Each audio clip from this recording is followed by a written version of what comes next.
भी बहुत इंपॉर्टेंट है।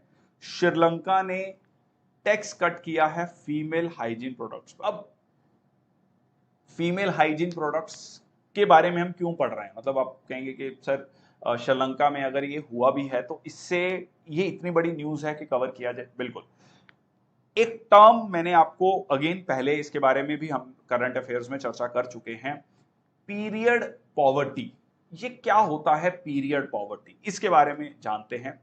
देखिए, पीरियड पॉवर्टी होता है कि when a girl can not afford menstrual products during menstruation which is approximately 4 days 4 weeks। तो हर 4 हफ्तों बाद जो है ये आपको देखने को मिलता है। एक डाटा के according, this is not just for particular Nigeria or African girls, but it is being said that since 44% of the Nigerians are facing extreme poverty, cannot afford to average the cost of pack of pads, और एक हर 10 में से एक जो बच्ची है African girl है miss school during their periods. और पूरी दुनिया में पिछले कुछ सालों में पूरी दुनिया में इसको लेकर काफी ज्यादा प्रोटेस्ट हुए वुमेन लेड ऑर्गेनाइजेशंस के द्वारा, और उनका यह कहना था कि ये एक बहुत बेसिक नेसेसिटी है। भारत सरकार ने भी इसको लेकर कदम उठाया और इस पर जो टैक्स है जो है वो अबॉलिश किया, और बहुत सारे देशों को जो है ये कहा गया वहां की महिलाओं के द्वारा, वहां के ऑर्गेनाइजेशंस के द्वारा, कि इन पर जो है टैक्स कंप्लीटली बैन होना चाहिए, मतलब खत्म हो जाना चाहिए, टैक्स जो है खत्म हो जाना चाहिए, ताकि इनकी अफोर्डेबिलिटी हो। अगर आपको याद हो, अभी रिसेंटली बिहार में भी एक वीडियो वायरल हुआ था जिसमें एक बच्ची ने एक सीनियर आईएएस ऑफिसर से पूछा कि क्या ऐसा हो सकता है कि सरकार जो पैड्स हैं, ठीक है, वो बच्चियों को 20 से 30 रुपए में प्रोवाइड कर सके या कम कॉस्ट में प्रोवाइड कर सके। दो उनका रिएक्शन थोड़ा सा कह लीजिए अगेंस्ट द गवर्नमेंट पॉलिसी था और काफी ज्यादा इनसेंसिटिव था, उसको लेकर काफी ज्यादा क्रिटिसिज्म भी हुआ और उसके बाद उन्होंने माफी भी मांगी।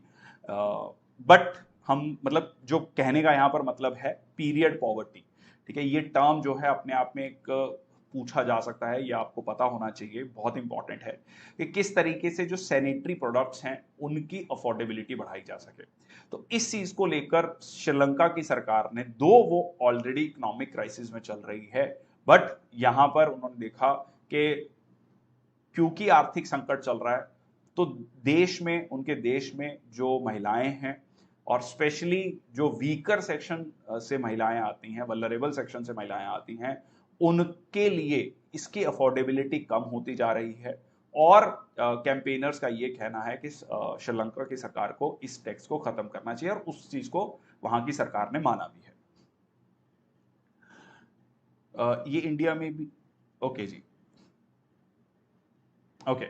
So campaigners believe that the situation has worsened with Sri Lanka suffering from severe shortages of essential goods and inflation। तो उन्होंने कहा कि क्योंकि essential goods की shortages हैं, inflation 70% से ऊपर चल रहा है, तो इन प्रोडक्ट्स पर, सैनिटरी प्रोडक्ट्स पर जो है टैक्स को हटाया गया है, ठीक है जी।